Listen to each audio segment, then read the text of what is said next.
Saudações, amigos do canal Solitário do Ecomundo, como é que vocês estão? Espero que estejam todos bem. Eu peço para você inscrever-se no canal, curtir, compartilhar, comentar, apoiar o canal financeiramente, se você acha que o meu trabalho vale a pena. Tem aí QR Code, tem lasnochespix@yahoo.com na descrição do vídeo, né? É o e-mail do canal e também o Pix para você poder apoiar, ou pelo QR Code que está aparecendo no canto da tela, se você achar melhor escanear, né? Mas o importante é fazer uma doação para dar uma força pro canal aqui, pra gente comprar um microfone melhor. Ontem mesmo o microfone caiu pro chão, sabe? Esse microfone, ele gosta mais de ficar no chão do que na mesinha. E assim, eu não vou ficar também investir meu dinheiro todo em YouTube, né, gente? Não tem cabimento um negócio desse, né? Vamos ver se assim ele para de cair. Mas de qualquer maneira, esse microfone não é dos melhores, então dá aquele apoio pro canal. Quem gosta do meu trabalho aqui, né, eu peço desculpas pela ausência, mas eu não sei se esse canal vai persistir por muito tempo, né, em vista que o Brasil caminha com um autoritarismo muito grande. O autoritarismo, inclusive, vai afetar o trabalho de quem comenta as coisas no YouTube, né? Mas esse é assunto para outro vídeo. Eu quero comentar com vocês uma série que eu andei vendo no Prime, né? Eu já tinha feito um vídeo aqui nesse canal falando que eu vi uma série no Prime, mas hoje o vídeo está ocultado, que se chama Alex Cross, né? É uma série de detetive. Eu gosto de séries de detetive, ela saiu no final de 2024, aí eu achei interessante. Assim, como é que é a história? Como é que é esse negócio de Alex Cross? Ela está disponível no Prime Video, né? Serviço de streaming da Amazon, e fala de um detetive, Alex Cross, que é um detetive e psicólogo forense. Ele é afro-americano, né? Um homem negro, alto, extremamente forte, musculoso. Só que ele passa boa parte da série fazendo ativismo de esquerda. Boa parte da série, o que que sai da boca desse cara é papo de estudante da USP. Sabe? É o tempo todo ele dá uma esquerdada. Ah, então é impossível ver a série? Bom, eu vi a primeira temporada, até comentei na época que achei razoável, né? Apesar da esquerdagem, achei uma série interessante. Ela não tem aquele gostinho, né, de você descobrir quem é o vilão, né? O vilão é apresentado logo de cara. O que torna a série interessante é ver o caminho que ele percorre para achar o vilão, né? O vilão tá na sociedade e tal. Bom, a primeira temporada, ok, deu pra tancar, sabe? Foi uma temporada com esquerdismo. Tem uma mulher chata pra boneco que se interessa pelo Alex Cross. Ele, assim, ele é um cara fortão, tal, bombado, maromba. E ele, obviamente, é o alfa, né? Comedor, pega tudo quanto é mulher, as mulheres tudo quer dar pra ele e tal.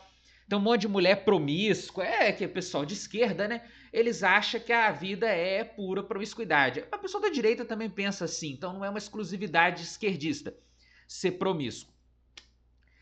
É uma sociedade que defende o liberalismo de costumes, né? Igual o Kim Paim, que se diz conservador, mas acha tudo bem ficar todo mundo sem roupa numa piscina, por exemplo, né? Mas é o ativista da direita. Mas não vamos aqui falar de política, vamos falar de Alex Cross, apesar de política ser tema o tempo todo nessa série. Porque ele o tempo todo, falei, ele dá uma esquerdada. Aí ele tem um parceiro detetive com ele também, se chama Sampson, né? Que é também um cara negro, forte pra cacete, desse jeito. Os caras ficam o tempo todo demonstrando que são fortes. Então a série inteira é até meio constrangedor ver, porque você tá vendo toda hora dois caras hiper maromba com umas camisas apertadinhas, né? Mas aí, cara, tem umas gostosas na série? Ah, tem algumas, né? Tem algumas. Então, assim, se você quer equilibrar. Tá parecendo piada, né? É piada. Você quer equilibrar? Você vai ver os caras hiper forte e vai ver uma ou outra gostosa, tá? Pensa assim, para não ficar tão constrangedor. Só que os caras completamente de esquerda. Bom, aí passou o ano de 2025 inteiro. Chegou 2026 e saiu a segunda temporada de Alex Cross. Falei assim, pô, vou ver, né? Vi a primeira temporada. Bom, a temporada de cara começa. Pra mim foi uma experiência um tanto estranha, porque a vilã dessa segunda temporada é muito parecida com uma pessoa que eu conheço. Muito parecida mesmo. É uma atriz americana, de origem latino-americana, né? De origem cubana. E ela interpreta uma vilãzinha mexicanizada, sabe? E assim, gente, eu eu vi essa série, eu panhei repulsa da América Latina, sabe? Sabe, cara, assim, brincadeira, gente. Claro que é brincadeira. Tem que explicar a brincadeira aqui no YouTube, né? YouTube, eu tô brincando, tá? Gente, a América Latina é muito cringe. A América Latina, nem pra produzir um vilão que presta, presta. Ela não presta nem pra fazer um vilão interessante. Ela é filha de. Ela é uma americana na série. Ela interpreta o papel de uma americana, filha de uma mexicana. E é assim, aquele mexicanismo babaca, chato, sabe? Que é muito comum. A gente tem uma imagem, né? Aqui no pessoal do catolicismo aqui no Brasil, da bolha católica, eles têm uma imagem da América Latina como se assim, a Espanha converteu os povos. De fato, a Espanha trouxe o catolicismo, converteu os indígenas, converteu as pessoas, né? A sociedade miscigenada. Portugal também fez isso em grande medida, embora Portugal tenha sabotado mais a atividade missionária do que a Espanha, né? Que é uma coisa até interessante para quem gosta de história. O México é um país apóstata, né? O México se rendeu ao paganismo asteca, né? Hoje em dia o México vive numa mistura de paganismo asteca, igual aqui no Brasil, que você tem um pessoal que fala que é católico, mas na verdade não é católico, ele vive no paganismo, né? Entenda paganismo como religiões pagãs, religiões não monoteístas. Tem um monte de gente aqui no Brasil que fala que é católico, é criado em família que se diz católica, pelo menos, mas ele é do candomblé, da umbanda, que não é catolicismo, evidentemente, né? Mesma coisa no México. Eu não estou aqui fazendo nenhum tipo de juízo de valor sobre essas religiões, tá? Deixando claro, tá YouTube, tá tropa do identitarismo, polícia identitária. Eu não estou criticando, tá? Religião nenhuma. Estou falando da série. O México tá assim, também. E a série, e ultimamente tem tido uns filmes retratando esse paganismo mexicano, asteca, né, indígena. Lá no México não é forte igual aqui no Brasil essa questão afro, né? Mais uma questão indígena mesmo. Como algo assim positivo. Há uns 2 anos atrás, mais ou menos, eu vi um filme no. Vai fazer uns 2 anos que eu vi esse filme no Prime. Que é um filme de um tubarão, né? O Demônio dos Mares, um negócio assim. Um tubarão, gente, sem brincadeira, ele deve ter uns 100 metros de comprimento. E ele é um tubarão demônio, né? Curioso, né? E ele, para detê-los, tem que rezar para um ídolo pagão asteca. Aí tem os mexicanos, olha que o México é produtor de petróleo. Aí o petróleo irritou o tubarão. Ah, uma babaquice ecológica, chata pra cacete, sabe? E agora, nesse Alex Cross, a vilã tem isso também. Ela tem uma tatuagem asteca nas costas, de uma lenda asteca que resistia aos espanhóis, blá blá blá. Apesar dela ser mais parecida com espanhóis do que com indígenas, ela se considera, né, uma herdeira cultural dos astecas. Eu não sei pronunciar o nome, mas é algo como Sotil, né, a lenda que ela diz que segue. E ela está numa jornada de vingança contra empresários. Empresários, leia-se, aqueles empresários americanos padrão que estão na lista do Jeffrey Epstein, sabe? Aqueles americanos ricos que gostam de multiculturalismo. Porque, gente, nos Estados Unidos, a esquerda americana, no seu setor empresarial, ela tem uma pegada de o que eles consideram como ser de esquerda. Apostar num multiculturalismo com a América Latina, inclusive, né? Assim, um bando de gente branca, rica, que quer posar que tem um amigo negro, que tem um amigo negro brasileiro, que tem um amigo negro da Colômbia, que tem um amigo mestiço da Venezuela, que come comida mexicana, sabe? Que aposta no combate à fome na África, sabe? aquela coisa, aquela esquerdagem, que é herdeira até, de certa forma, daquela esquerdagem Paul McCartney, sabe? Quando Paul McCartney virou vegetariano, que, comer carne mata os animaizinhos, é óbvio, né? Pra comer carne tem que matar os animaizinhos mesmo, o Paul McCartney. Que isso é ruim, a Lisa Simpson tem que ser vegetariana, senão eu não aceito do que participar da série, não autorizo minha imagem, sabe? Ou então quando a Lisa Simpson vira budista, aí ela se encontra com o Richard Gere, que também é pegado nas coisas budistas. O pessoal de Hollywood adorava um Dalai Lama, sabe? Aquela esquerdagem padrão da elite bilionária americana, que é o alvo dessa mulher. Né? A história ela era filha de uma médica chamada Gabriela Porras, que me fez lembrar. Porras é um sobrenome, tá? De Espanha, de alguma região da Espanha. Não sei se é da região de Castela, se é da região de Aragão, se é da região da Catalunha propriamente dita, da região basca, eu não sei. E quem gosta de futebol lembra do Galvão Bueno. Eu não me lembro de onde era o jogador. Mas tinha um jogador de uma seleção da América Latina que se chamava Porras. E o Galvão Bueno ficava falando o nome do cara Poras, para não falar Porras. Era bizarro aquilo. Pô, porque ele, assim, porque pra gente é um palavrão, mas não é um palavrão na língua deles. É o nome do cara. Não tem porquê ele negar falar o nome do cara. Mas vai ficar engraçado, o nego vai zoar ele. O nego zoou também com isso, pô. Ele ficava o tempo todo falando Poras. E eu nem sou tão apegado a futebol assim, lembro disso, né? Aí ela é Gabriela Porras, né? Eles falam, parece que talvez seja um sobrenome de origem catalã. Porque o catalão, ele é, ou da região de Aragão, porque tem uma pegada meio francesa, né? Porras, né? A mãe dela chamava Gabriela Porras e era. Aí, mais uma coisa para ficar mais cringe, né? O nome que talvez seja um nome de origem catalã, né? Não sei, tô chutando aqui, tá? Essa coisa de tornar uma palavra mais oxítona é mais próxima de sobrenomes assim, né? Pelo menos eu acredito, né? E ela, pagã, asteca, né? Blá, blá, blá, tal. A Espanha é ruim, os conquistadores espanhóis são ruins, a gente tem que resistir, salvar, né? A cultura indígena, blá, blá, blá, tal. Bom, a mãe dela foi morta pelos milionários. Olha que coisa mais paia, que ativismo mais assim. Sabe o que me fez lembrar? Minha paróquia aqui, nos anos 90, anos 2000, começo dos anos 2000, tinha um padre petista pra cacete aqui, sabe?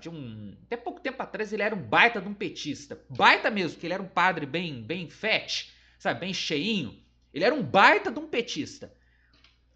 E assim, a cúpula que dominou a paróquia, até hoje está presente na paróquia, era ultra mega petista. E com esses papos de anti-rico, eu lembro quando eu era criança, minha mãe me fez fazer catecismo, apesar da minha mãe nem ser católica.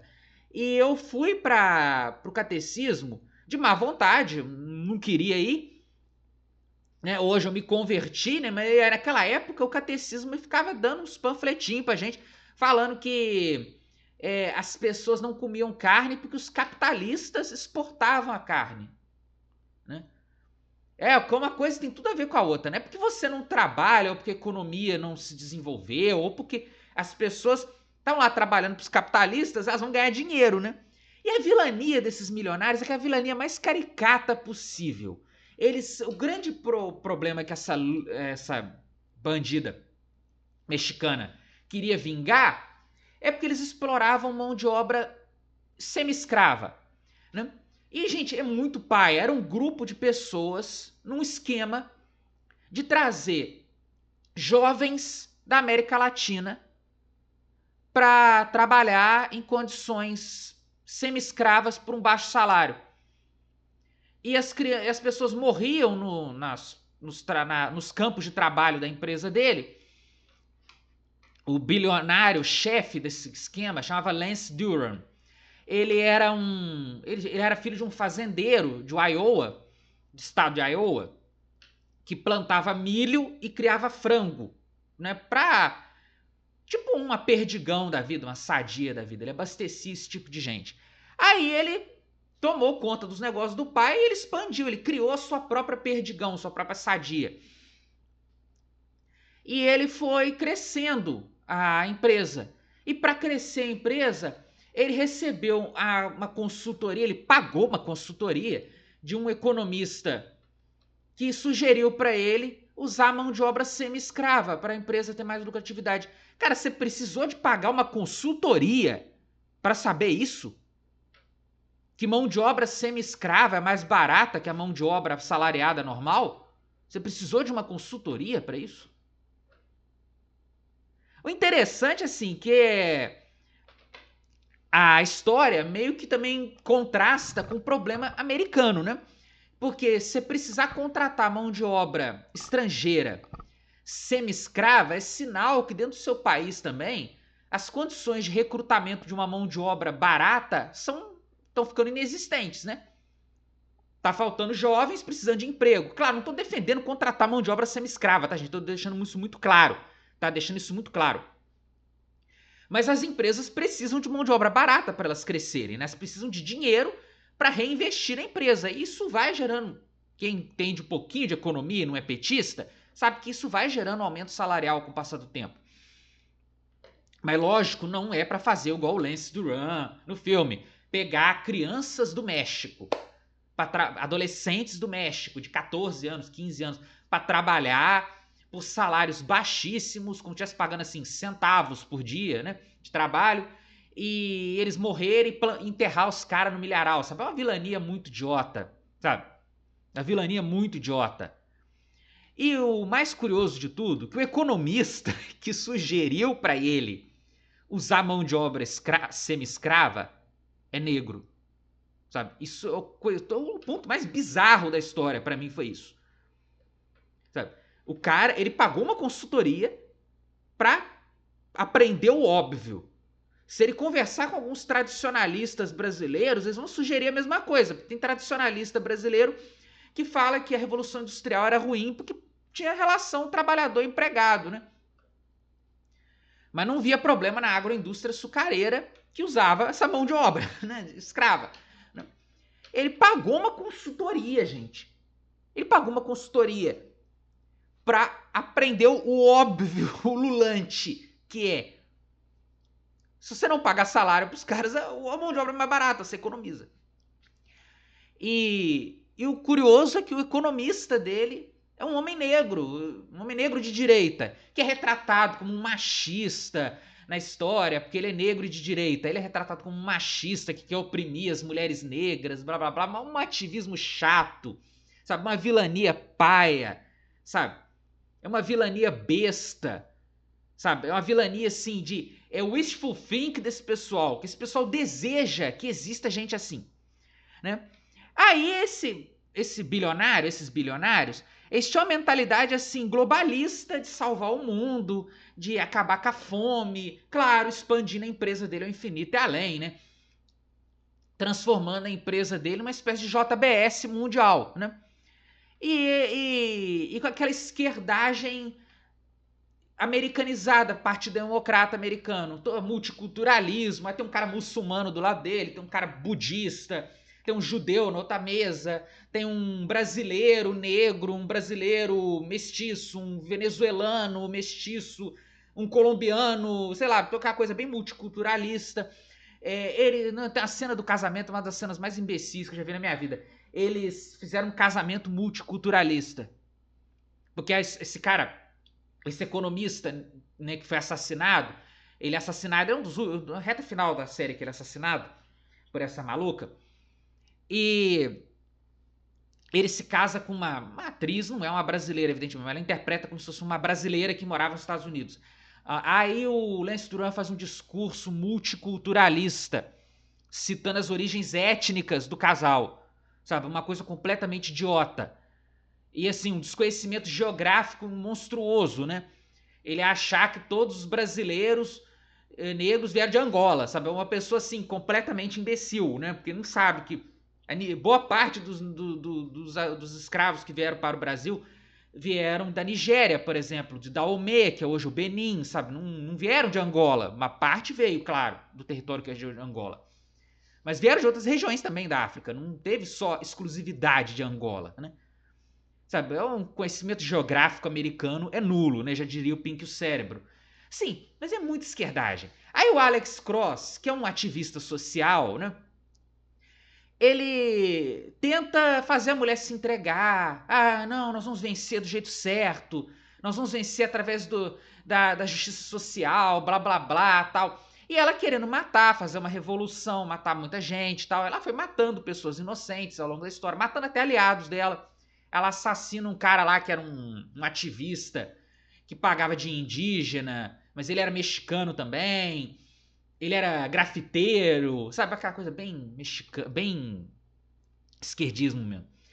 E assim, os pontos mais cômicos da série é que o tempo todo, essa segunda temporada também, eles ficaram forçando a barra pra mostrar. Eu falo que é um ponto cômico porque foi ridículo, sabe? Não foi. A intenção era ser sexy, né? Sensual, aflorar os desejos, mas em mim aflorou a vontade de rir, na verdade. Bom, logo no começo, o Sampson tá namorando a irmã da vítima da primeira temporada. Ela chama Malika. Ela é uma jovem ativista. Uma jovem, assim, uma mulher de uns 20 e poucos anos, 30 anos. Uma mulher jovem, uns 29, 30 anos. Ela é uma ativista social que a polícia espanca as minorias, blá, blá, blá, tal. Aí eles estão na casa do Alex Cross, né? O Alex Cross tá solteiro, mas a ex do Alex Cross dá pra ele de vez em quando e aparece lá, na casa dele. Apesar dela tá fazendo um beta de besta na história. Ela é ativista social também. E aquelas esquerdagens chata. Aí o Sampson, como eu falei, os dois policiais da série são os caras fortão, parrudos, fisiculturista quase, sabe? Pode falar, uns bodybuilder, né?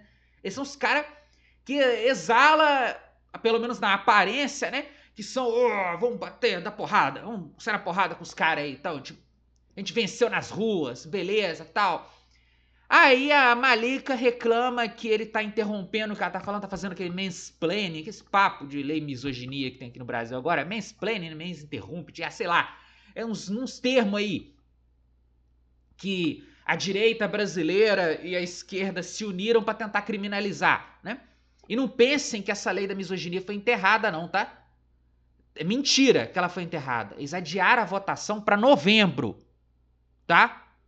Para depois da eleição, quando todo mundo tiver de ressaca, que o Lula ganhou mais um mandato, que eles vão votar essa lei.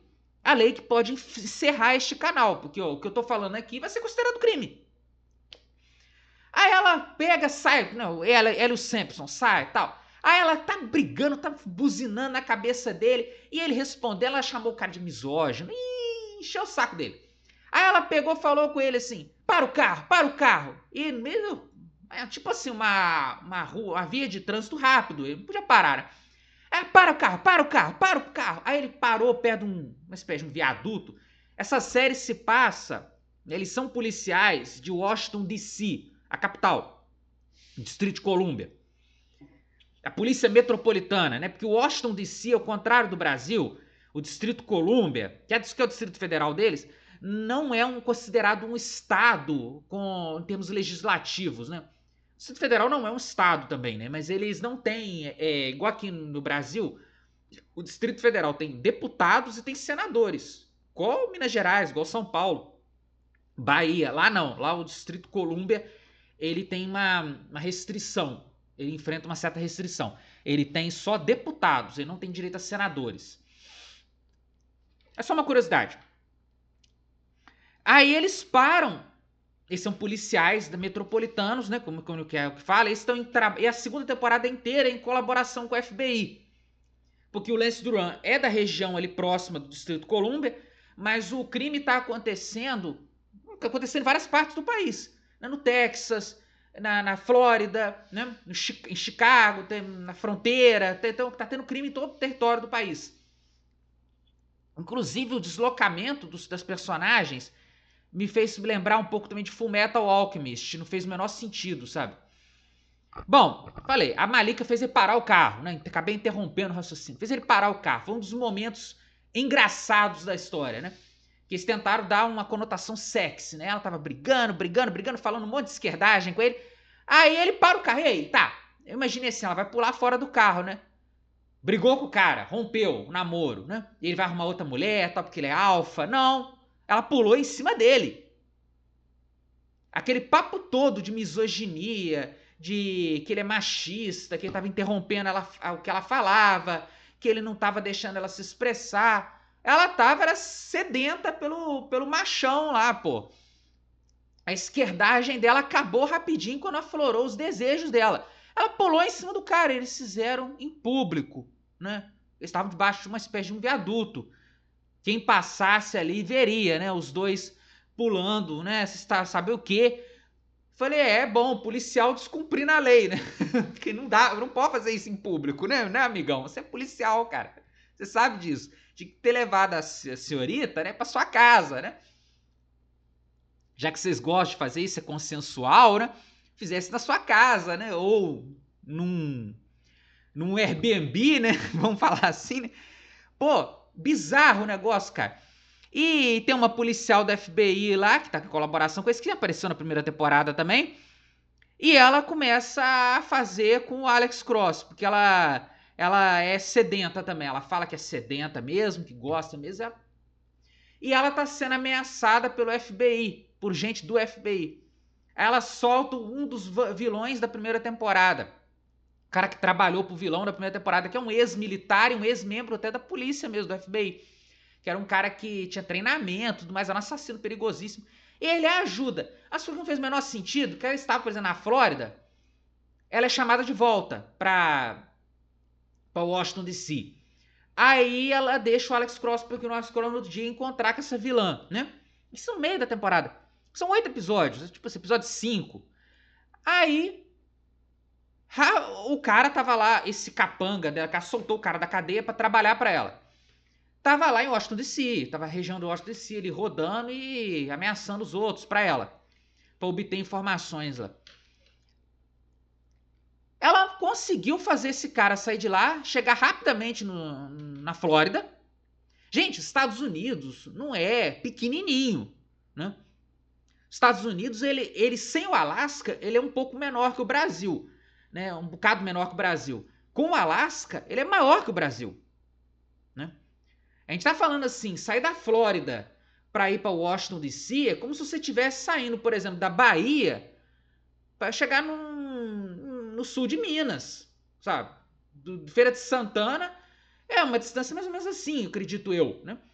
Estados Unidos tem um formato meio assim também, né? Meio esticado, mas pô, você sai da Flórida, vamos botar que seja como se você estivesse saindo do Rio para ir em Goiás, para ir quase perto do Distrito Federal. Você tá no Rio de Janeiro, você tem que ir pro Distrito Federal. Ah, dá para fazer isso de avião em um dia. Sim, mas o cara chegou na Flórida a tempo, ainda conseguiu um carro. Essa mulher tem muito dinheiro, hein? O FBI tá pagando muito bem pra ela, né? Sabe? Tá parecendo aquele reta final de Fullmetal, que tem um dos deslocamentos espaço-tempo mais horríveis que eu já vi em anime. Fez o menor sentido aquilo, final de Fullmetal Brotherhood. Tô falando mal de Fullmetal Brotherhood, né? Vai aparecer a legião de zumbis que gostam de Fullmetal, vai falar, não fala mal de Fullmetal. Falo sim, tá? Vai fazer o quê? Vai descurtir meu vídeo? Otário. Bom, gente, tá aí as minhas impressões. Aí o final da segunda temporada, a vilã se mata. Nem pra cadeia ela foi. A tia dela, que a ajudava nesse processo de vingança, tinha sido uma das culpadas da mãe dela ter morrido. Não foi só os bilionários. O Alex Cross fica puto que o governo queria preservar o tal de Lance Duran, porque eles iam usar a empresa dele para projetar poder. Aí, nos outros países, aí ele fica puto, ele faz todo com a milícia de ativistas sociais dele. Ele dá um balão no FBI e consegue chegar num senador lá que tinha uma pegada meio democrata, mas é do Iowa. Aí o Iowa tem democratas também. É aqueles estados que vai para um lado e vai para o outro. Aí esse senador apresentou um projeto de lei para criminalizar as empresas que usarem mão de obra escrava, blá blá blá, tal, prender os CEOs das empresas. Lance Duran, você pagará por seus crimes. Sabe, ficou parecendo o seguinte: o Lance Duran e companhia são PSDB. A Luz Porras e o capanga dela, que é morto pela tia dela, e a tia dela, são o PT. E o produto disso tudo foi o PSOL. É o fim da série, é o resumo da série. Muito obrigado a todos, fique com Deus, até a próxima.